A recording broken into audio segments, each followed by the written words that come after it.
Good morning, everybody, and welcome to day 2 of our live global coverage for the 2024 DSC Ravenel 24-hour of the Nürburgring qualifying weekend.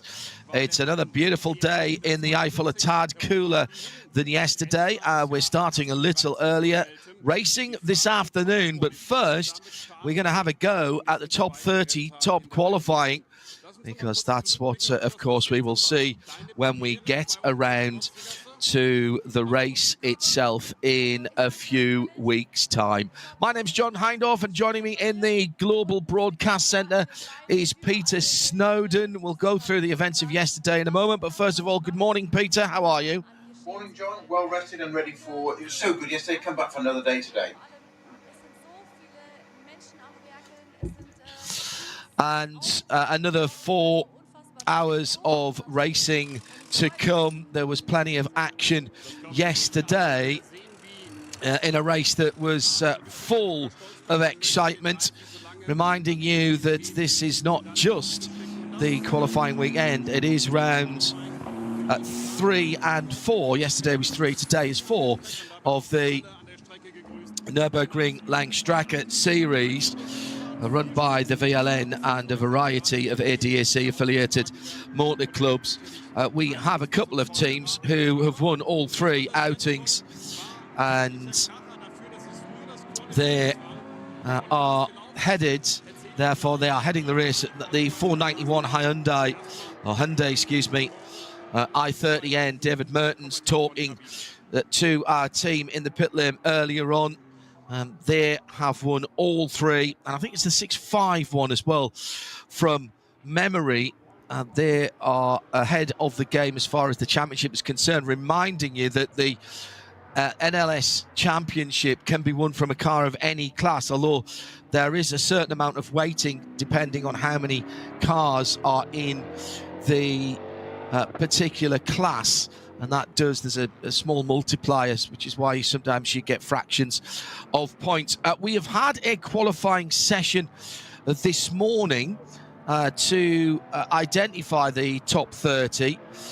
We did have a wee bit of an accident this morning, which tends to just slow things down a little bit. So the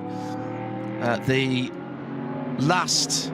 the ultimate lap times didn't come in and come down to where we wanted because of yellow flags, etc. So we haven't seen anybody threatening qualifying or race lap record pace. It wasn't a good morning for the Toyo tyres with Ring Racing Toyota. Takayuki Kinoshita, Michael Tischner and Heiko Tongas with that car going off on the Nordschleife, and there was a couple of people who had laps disallowed as well. Cars are going out for this top 30. They will come around through the cutout behind the Vidal chicane and park up on the front straight. They'll then be released. It's not... we call it sort of single car shootouts. There are several cars on the Nordschleife at the same time, of course, but they are split up like a time trial, and therefore you get the opportunity to have a quote-unquote clear lap. It was a long night for the Rover BMW team. They had quite a bit of work to do on both of the cars. The 98 car, remember, involved in an accident with a Bonk BMW when that spun in front of it. And also work on the 99 as well. So their team manager saying to us earlier on that they had a particular late night. Daniel Kailovitz and Felipe Fernandez Laser have arrived. They're a little bit late getting here this morning and to the track this morning. They've been down in Barcelona and they overslept a bit this morning, so they did a few laps. And it was actually a BMW that was top of the pile in qualifying this morning. Yesterday, early problems for one of the AMGs, came in with a left front brake issue. Thought the stone might have come up and damaged one of the brake pipes. It was pretty racy from the off with the two Scherer Sport Audis right at the front of the grid, and they're trying to control things through the early part of the first lap. Remember, we're using the full Grand Prix circuit with the Haug hook, so it's 1.1 kilometers longer than the VLN. The Bilstein number 4 car had to start right at the back of the lead group, so that was exciting for them as they pulled up through, finished 16th from memory. What's a day for tyre issues as well for a number of the lower category cars. At least in 2 or 3 of the Hyundais I seem to remember with problems, also a couple of the BMWs. The favourites, the cream, rose to the top. Never count out the Grello Manthey 911, and the two Falken cars were playing a slightly different statistical game. We were interrupted with some yellow flags and some incidents, including people getting a little bit overzealous on their outlaps. We had a BMW upside down at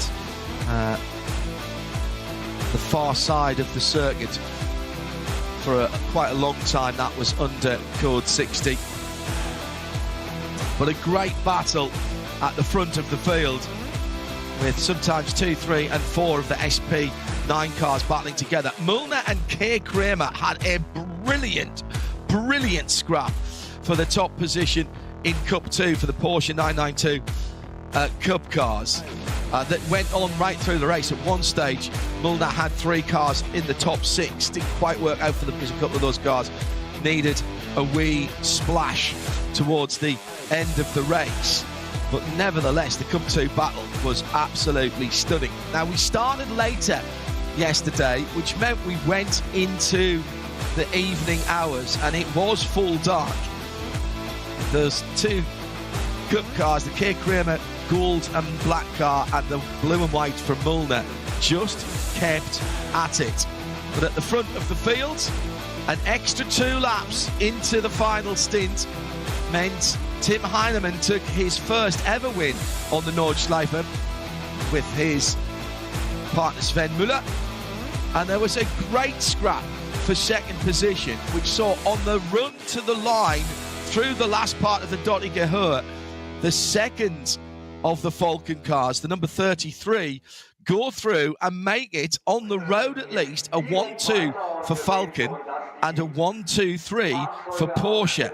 However, after the race, some 45 minutes after the race, before the bulletin came out, long after we were having our evening meal, and even the ticket team had gone to bed by then, or signed off for the day by then, a yellow flag, overtaking a yellow flag infringement, was spotted and enacted on the second place car. That dropped the second Falken car down to 5th position, promoted the Grello number 911 into 2nd, and the 2 Scherer Sport Phoenix Audis up to 3rd and 4th. So it was Falken Porsche from Manthey 911, from the 2 Scherer Audis, and then in 5th place that car that crossed the line in 2nd position.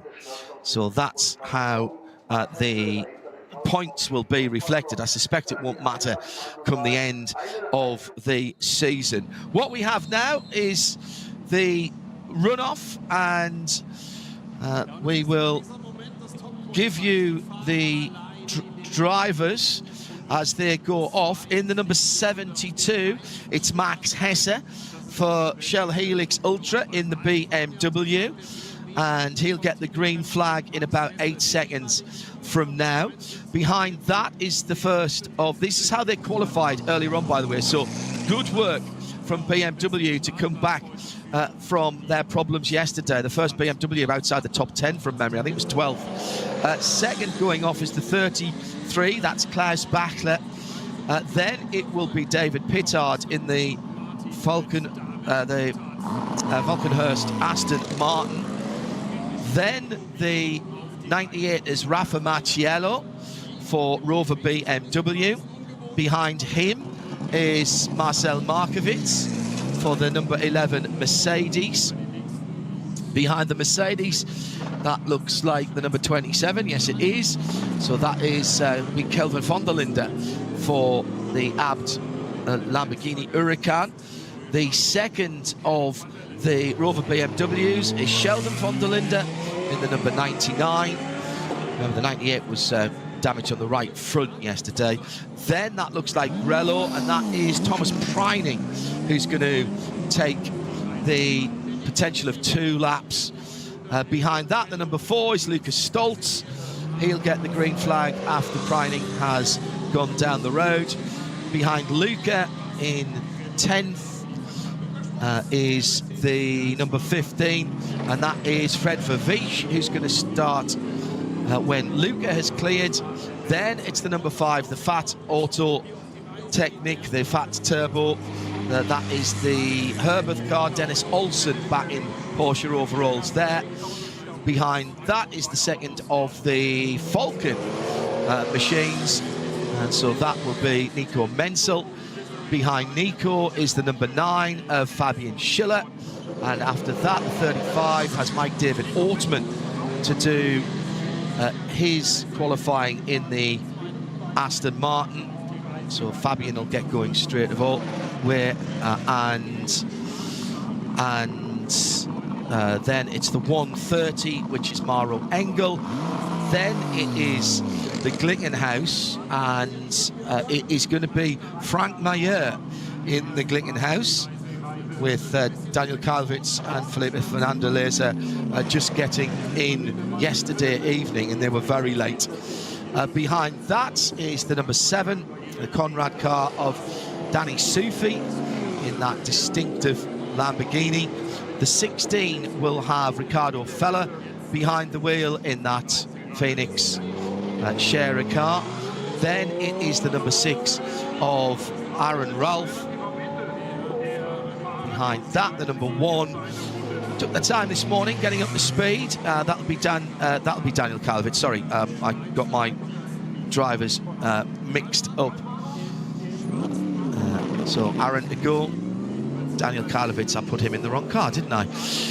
He is in the defending champion Ferrari 296, and the only one of those, it's Adam Christodoulou. There'll be no shock to anyone who takes the number 8 Get Spade car. The 54 behind him will be taken out by Marvin Dienst, and then it's Arjun Maini. And was the one missing there? Marek Bachmann will take out the 17. The 24, another red and white car, will be driven on its qualifying by... No, he's not on my list, bizarrely. Oh, yes, he is. Patrick Niederhauser, sorry. Got there just as the graphics did. The 50 is Arno Klaassen.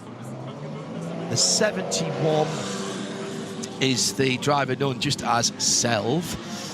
The 36, get towards the end, there are 30 cars, is Henry Valkenhorst in the 36 Aston, and right at the back of the line, the number 60, that's the SPX second car.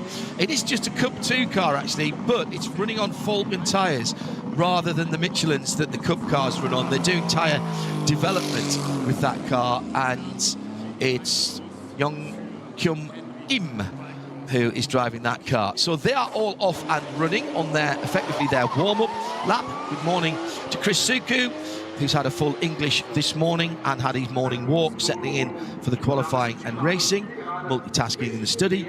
Hello to James this morning. Said, I didn't know Rover ran BMWs in the modern age. They took them over, you know. It was a reverse takeover. Rover, their sponsor, the lubricants sponsorship. That does look like we've got the door shut now in the 60. So, Peter, this is a driver's delight. 25 kilometres or thereabouts, with really no traffic to talk about, and all the drivers saying that the track is rubbering in. It's a little bit cooler this morning, but that'll help the engines, if not the varieties of tyres. You would have loved to have done this back in the day, wouldn't you? The reason I've gone quiet is, John. Morning, John. Again, sorry, pressed the wrong button earlier. When you introduced me, thank you. Yeah, because I wish I was there doing this now, and I'm sure you do as well. But yeah, it is that we mentioned yesterday, didn't I? That first lap they get on the start group at the beginning of a race, and they get that sort of lap and a bit where there's free traffic. But this is completely a session to themselves, and it's nothing else to come across. Interesting. We were talking about yesterday, John, about the bits of resurfacing and things changed, and it hadn't made any difference to lap times. And David Pittard, I know he can't hear me in this because he's out third on track at the moment in the Valkenhorst Assen, but he very kindly left me a voice note from the paddock last night, and it was about 10 minutes worth as well, which was very, very kind of him. But one of the things he said about the changes to the track and that resurfacing was the foxhole, that it's getting your head around the fact that it's now, as you said, super smooth. And he said there's a memory muscle of the bumps that used to be there, and all the drivers having to get used to the fact there are no bumps. However, at the very top of it, they used to use the flat curb on the left, which they can't now. And that's really whilst it's smooth and there's great overtaking opportunities, as you said yesterday quite rightly, they can deviate offline a bit more now because the track's super smooth and brand new, but you can't carry that speed at the top, so that's why it isn't really impacting the times at the moment. Well, I've only got 28 of the 30 cars I was expecting. I ran through the list. I certainly knew we had one missing. So I'll try and work out which one. Unfortunately, of course, they're not in number order, which would have made things a little bit easier. If you're coming to us for the first time, or you need to be reminded how to reprogram your brain for what you're about to see today, not only here in the qualifying, but also in the 4-hour race later on, we have 9 different timing sectors. We used pretty much the whole of the Grand Prix circuit, although not into the AMG arena. It's the quick right-left. 25.378 kilometres around. Well over 100 corners, depending on how you count it. Some people say over 170. I'm not sure that that's quite true. That must be every deviation of the wheel. However, it is the greatest racing circuit in the world, and if you disagree with me on that, quite simply you're wrong. It is the racetrack that you would race on if it was only one racetrack you could race on forever, because the perfect lap, I'm not sure, really even exists. And why are we here this weekend? Well, we are building up to the Ravenel ADAC Nürburgring 24 hours. Now, if you think this is a bit bonkers in a good way, and you're right, it is, reminder that there's a Nürburgring long-distance series that runs throughout the year, and quite separate from it, the Nürburgring 24. It is a festival of motor racing and motorsport. If you think of Woodstock, Glastonbury, and all of that type of festival atmosphere, that is what the Nürburgring 24 is like, except it's got cars. There's a huge amount of people that come and sit out in the forests, the access to the forests. I sometimes have to take a bit of a walk somewhere, but the car parks are absolutely packed, and they are left, by the way, immaculately afterwards. Last year, as we pulled away, it was amazing to see, even where people parked on the side of roads, that everybody had bagged up their litter and put it in or near to the bins. Quite extraordinary. The sort of racing that you see here, the sort of drama that you see here, is absolutely unique. Sorry, no, it is just unique. Auf die wir gewartet haben. Make it more unique than unique. And there is no place like it in the world. There is no event like it in the world. Used to be a particularly German event, but in the last decade or so, maybe a little bit further, it's become a true international event. And witness the amount of manufacturers we have here, the drivers, works drivers from all nations, and a full international start grid for this year's event again. We saw history last year with the first win for Ferrari, Bricadelli winning outright with the 296, and they are defending this year. For more details, www.24h.rennen.de. There's an English part of that as well.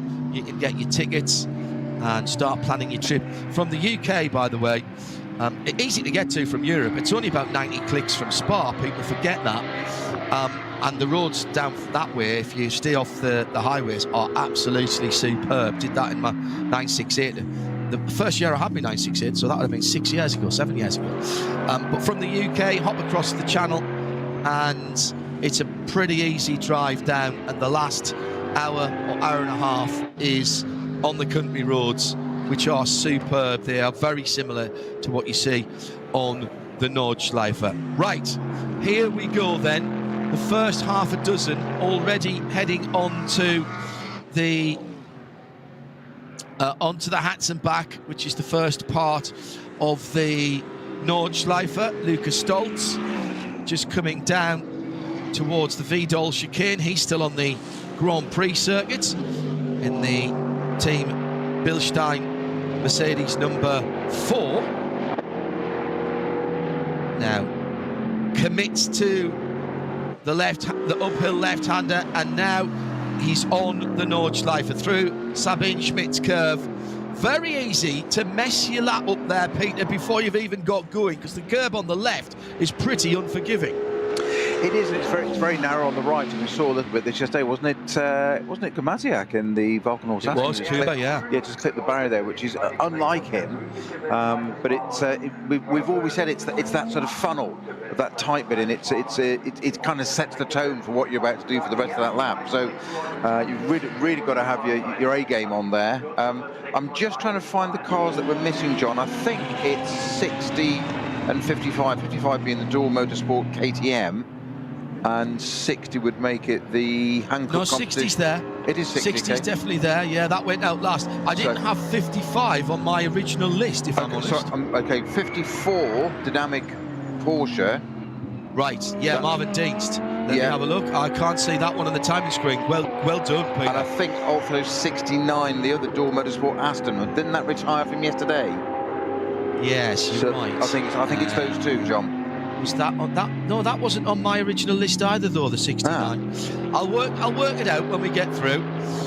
The car to keep an eye on at the moment, there are two, and they are both Porsches.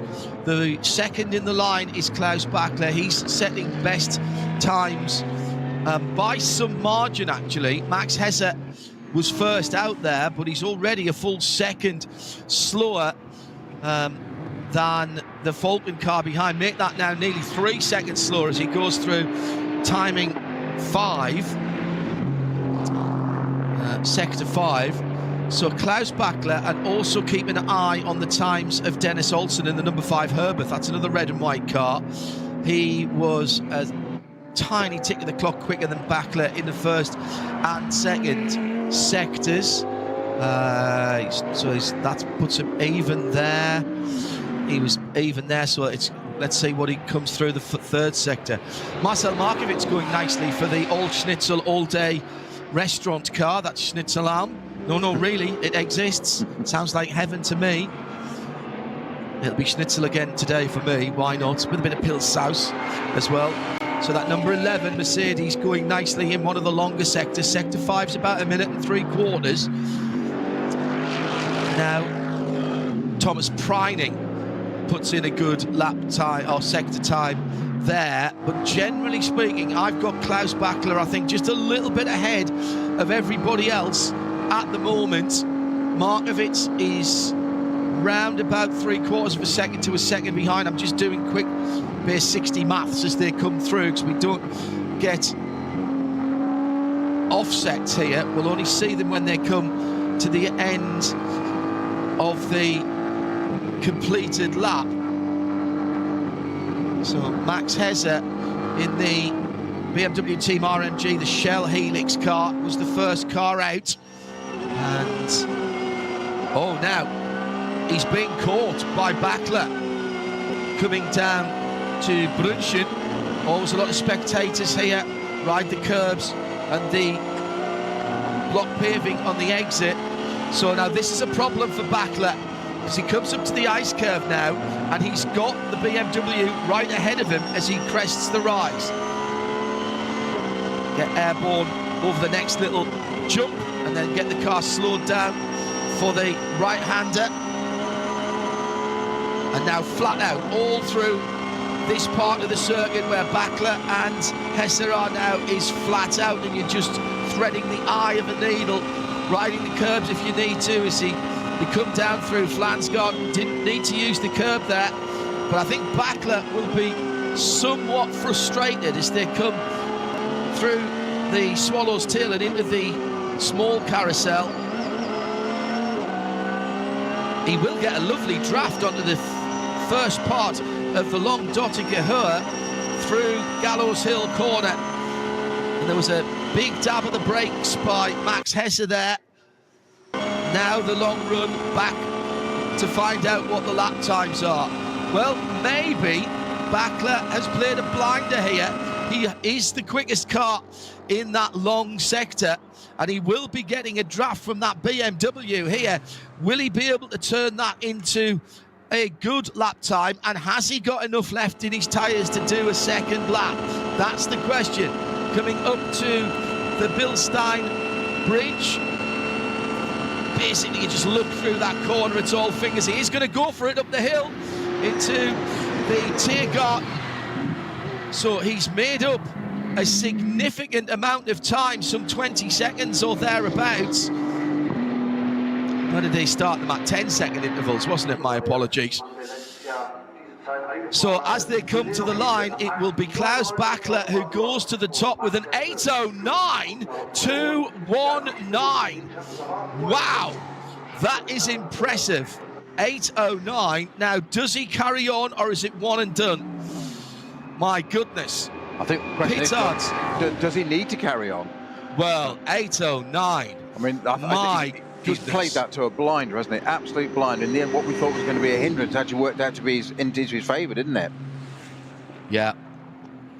Just very quickly, John, it is 54 and 50 that haven't taken part. 50 being the Keep Vitesse Audi R8, and it is the dynamic Porsche. Thank you. So, anybody anywhere near that? Nobody within 2 seconds, or 1.5 seconds, and that was Markel Markovic in the Schnitzelam number 11 AMG. Let's have a look further down, and well, it looks like both Klaus Bakler and Max Hesse are going for another lap, because their splits through the first part of the Grand Prix circuit would suggest they are still on it. I'm waiting to see Dennis Olsen's time come through as well. He should be the next through in the red and white, and he goes to second, but still a full second away from Klaus Bakler. Now, who else might be doing something? The Ferrari. Let's have a look at Karlovic's time as he comes through. He is yet to come through the big long sector. So now, of course, we've got Klaus Bakler at the front of the queue as well. So this time, if he is going to improve, he'll have to do it on his own. Coming to the line now is Nico Menzel for Falken Motorsports, winning car from yesterday. Brilliant strategically yesterday. And he goes up to 7th position with an 8:12.999. I'm super impressed by that time, Peter. An 8:09.219. How can you not be? I mean, just to go out and just bang that in on your opening lap first thing on a Sunday morning, it's just it's extraordinary. I mean, they're probably a little bit buoyed up by that 32-second penalty for the yellow flag infringement yesterday. So, as you said, they were second on the road, 1-2 for the team. So maybe they've got a point to make, and Klaus Bakler's gone and just made it, hasn't he, in the best way possible? He's barely 2/10 away from the qualifying record that was set by Raffaele Marciello in last year's Nürburgring 24. That he did an 8:09.058, so 2/10. How much of that then was sitting behind that Falken Porsche?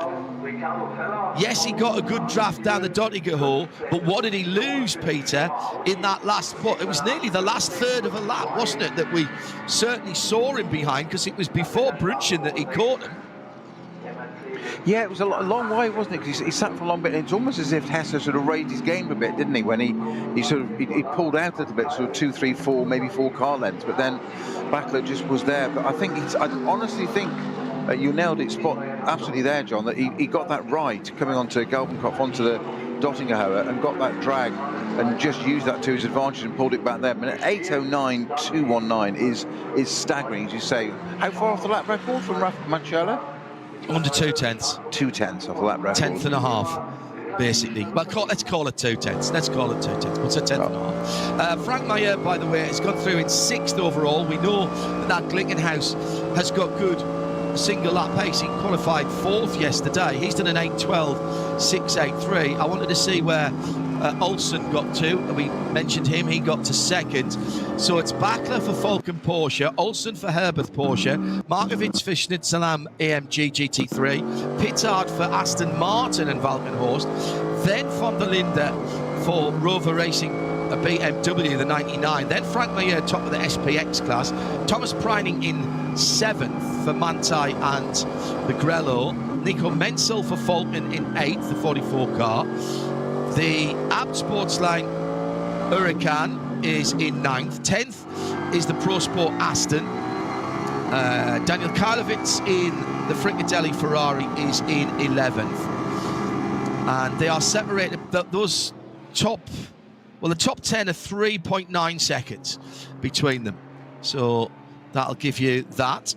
Still waiting for the Dong Kim car to come through and give us that car's time. Remember, that is only a cup car. So if that is anywhere near what's gone ahead of it, I'll be very surprised.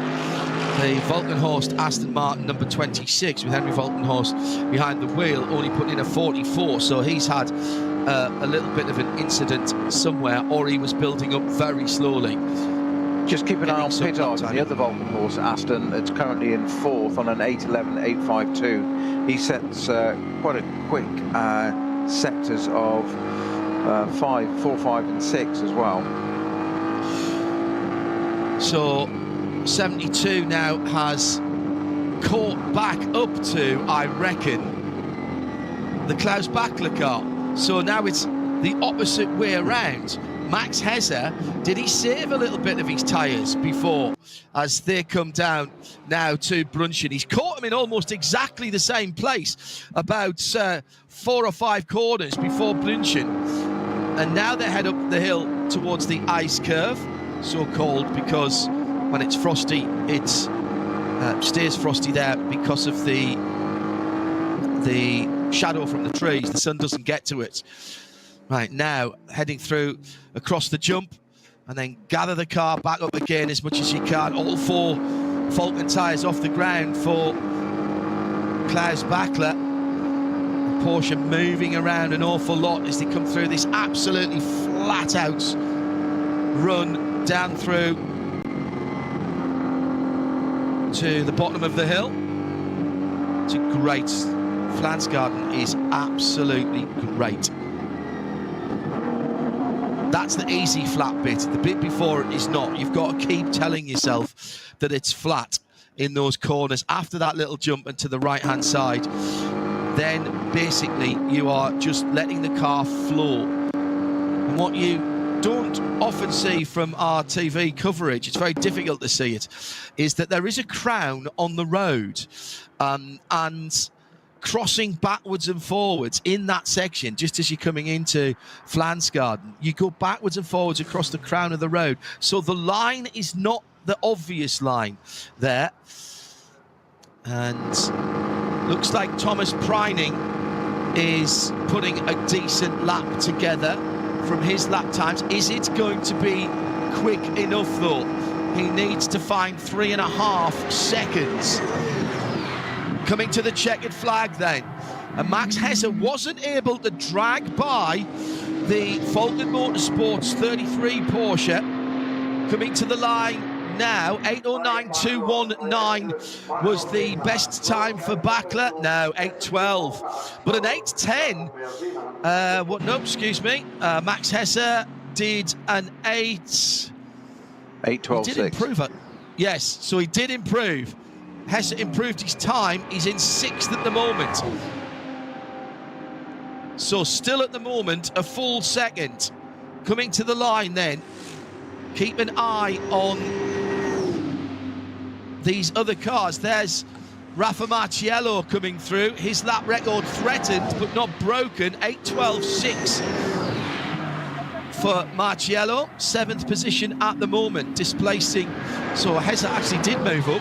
Oh, von der Linde goes up to 4th in the Lamborghini, the Abt Sportline car, with an 8:11.682. Here comes Grello. Watch out for the stopwatch on the number 9:11. Does it improve? It does. Goes to 4th position, but still 2 seconds away. Olsen still to complete this lap. He should be next through, but I think he's lifted off. Because wasn't he in front of that car before? There is... Who's that just come through? Vervish in the Audi goes through. Olsen, oh, so close. 109.5. He's got it down to 0.4 of a second, but it is still, at the moment, Bachler. Nico Menzel putting a good second half of the lap together. Very good. Has the fastest of anybody in that long 7th sector. 2:25.3 for Nico. Currently sitting down in 12th position, needs to find nearly 4 seconds to take pole, but a second or two will really push him up the times as he comes across the line now, and he goes to 3rd. So found 3 seconds there, 8:10.6, 2.5 seconds anyway. Still some cars out on the Nordschleife, including Ricardo Feller in the Share of Sport PHX machine, promoted yesterday. Remember, those 2 cars ended up as 3rd and 4th after the yellow flag infringement by the second of the Falken cars. So Feller with a now decent run in the middle of the lap. He's well off. He's 5 seconds off on his first lap. Again, another second or two. That'll punch him right up into the top 10. As he comes through Tiergarten now, riding the curbs. That's fine. They're pretty flat there. And here's the run to the line. And Feller comes through and goes to 5th with an 8:11.361, and he had an absolute best sector in sector 5. Yeah, because so he was he was languaging in 20th, wasn't he? Which is not like him at all. Well, it suggests to me, Peter, he might have taken it quote-unquote easy, slightly more easily on the opening lap. Yeah, for the sake you can't of say that at Klaus Bachler. For the sake of the quality, don't forget all these cars have to do this top qualifying with full fuel tanks as well. Yeah, that's a very good point. Yeah, very good point. So there is all of the cars that are coming round back into the pit lane. They'll take the cutout. They don't have to do another lap of the Nordschleife. So as it stands at the moment, Falken Porsche, Herbert Porsche, Frickadelli Ferrari, Falken Porsche, Schnitzelau Mercedes, Scherer Audi, Manthey Porsche. Thomas Preining got the 911, Grello up into the top 10 in 7th. Then the Abt Lamborghini, the second of the Scherer Sport Phoenix Audis in 9th, and Aston Martin in 10th. BMWs 11th, 12th and 13th for the 2 Rover racing cars, with the BMW Team RMG car in the middle of them. Then it's Mercedes Team Get Speed, 1:30. It's Maro Engels time. Glickenhaus, having been in the top 10 early on that first lap, they were in 6th, weren't they? Frank Mayer will be no better than 15th. Lion Speed GP in 16th, with Patrick Niederhauser doing the qualifying. They'll be very happy with that. They qualify in normal qualifying yesterday. They were down 26th, 27th, I think. So they've found some setup and pace. Then it's the Aston Martin 17 of Pro Sport Racing. Then 3 Mercedes AMGs, the two Team Bilstein cars, 4 from 3. Then the Advan HRT car, Valkenhorst Aston number 35, Conrad Huracan number 7 in 22nd, Adam Christodoulou only down in 23rd, with his teammate Fabian Schiller alongside him, 8 and 9, the two Mercedes Get Speed cars in 23rd and 24th. Equipe Vitesse, as Peter said. Now that's interesting. So that I've now got a time for that of 8:22. So they did go out in their Audi. Jutta Racing come out next in 26th. 27th was the Hankook Schod Cup car running in SPX. And 28th was the Valkenhorst Motorsport Aston Martin Vantage AMR. Yeah, I misled you there, John. Sorry, John. It was 54 and 55 that didn't go out. Dynamic 54. And Dual Motorsport, so the Porsche and the Crossbow, not the Vitesse car. My apologies. Yeah, the Crossbow definitely wasn't on the list, though. No. Well, it shouldn't have gone out. So, so I'm not sure where that happened. I shall check with the Oracle, which is the ticker, which well, that's where I thought I was getting it from, but we'll cross-reference, shall we? Yes, yeah, absolutely. Great to see the Ferrari up there, just splitting a couple of the Porsches. Indeed. So that is the top 28. The grid, the rest of the grid was set in the morning practice session. There are acres of resources on the ADSE 24H website. You can download all of the regulations. You can have them on a screen, flick through, and you'll also be able to see, as soon as these times are ratified, you'll be able to see the grid on there as well, should you require. But on what has already been a good weekend for Falken, they continue their pace. First and fourth, inside of row 1, outside of row 2, and between them, the Porsche of Herbeth Motorsport will start on the outside of row 1 for the 5 red, white and black car, and the Fricadelli Ferrari right up there as well, as it is winding up to defend its race win from last year. I reckon everybody's back and through, so there will be no more changes other than if there are any technical infringements. The scrutineering bays are just behind garages 1 and 2, and the cars will be pushed through into that. So that now, as we hear from it's Daniel Kylevitz, isn't it? With Kuba Gamaziak, I think that is. It's Kuba, is it? Is it? No, you're right. No. Yes, you're absolutely right. No. Wrong angle. So that car will start out inside of row 2. That will be a source of some joy for Klaus Abelin, but they did their job yesterday. And hello to Arnage Rob. Loved the coverage yesterday. Looking forward to today's qualifiers as well. And a reminder then that we will be back around about 10 minutes before the start of the warm-up lap. So that's into the early part of the afternoon as far as Central European summertime is concerned, and that will be at 11:35 in the UK, 12:35 Central European summertime. We'll have a quick reflection on what's going on. We'll confirm those grid spots, and then we are into the 4-hour race, which begins 1 o'clock German time. And if you're wondering why it takes that long, they do have the formation lap to do, which takes a little over 10 minutes, of course. That's not at racing speed for the guys at the front.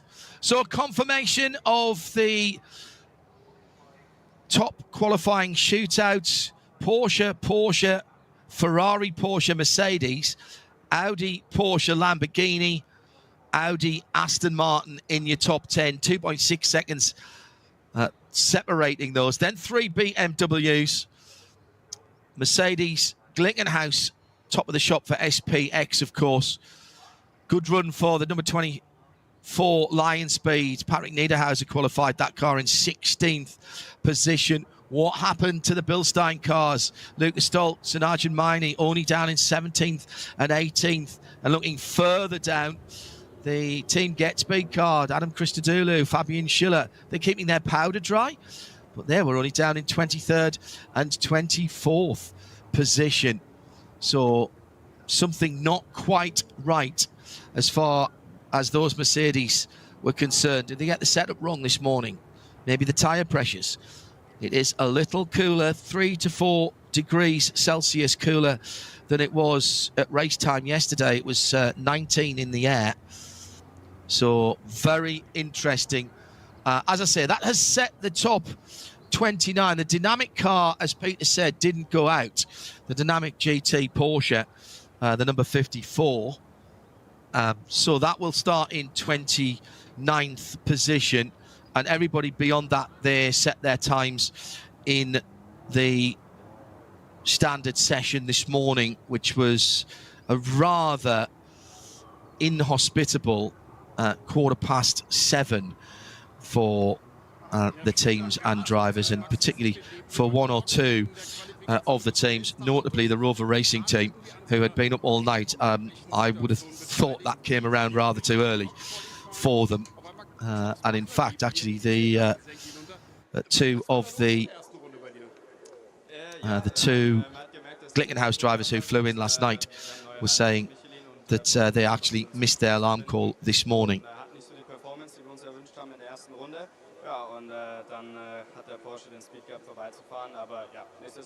BMW qualifying quickest this morning in the standard qualifying session. Max Hesse finished up in 12th position with a time that was quicker than what he did this morning by a good couple of seconds in that single car or the shootout. Just got caught by Bachler on the first lap and gave him a tour down the Dottinger Hole. Could not do that on the second lap. Did improve his time, but not enough. Bachler with that first lap, an 8:09.219. That is a couple of ticks of the clock, literally away from a lap record. Rafa Marciello, 8:09.058 in last year's Friday second top qualifying shootout. And at that point, Maro Engel was second by 0.4 of a second, but this time it's Dennis Olsen by almost the same margin. And interestingly, looking back at the report, thanks to Sportscar 365, both of those fast times in the race, qualifying for the top qualifying for the race last year, were done on the first laps. So that's interesting. Nobody got under 8:10 on their second laps. Well, Dennis Olsen did this time around. So there we are. The question of how fast can we go is answered in the affirmative by Klaus Bachler, at least, as in yes, very fast indeed. That is an exceptionally quick time. Anything under 8 minutes and 10 around the full circuit, the 24H circuit, is impressive, and we had two cars underneath that. What it means for the main race, well, probably not that much, other than I hope it stays dry and warm for the shootout, because I've got a feeling we'll be bothering Rafa Marciello's qualifying record. Come back and join us later on. Peter Snowden and me will be back for the build-up and the whole race.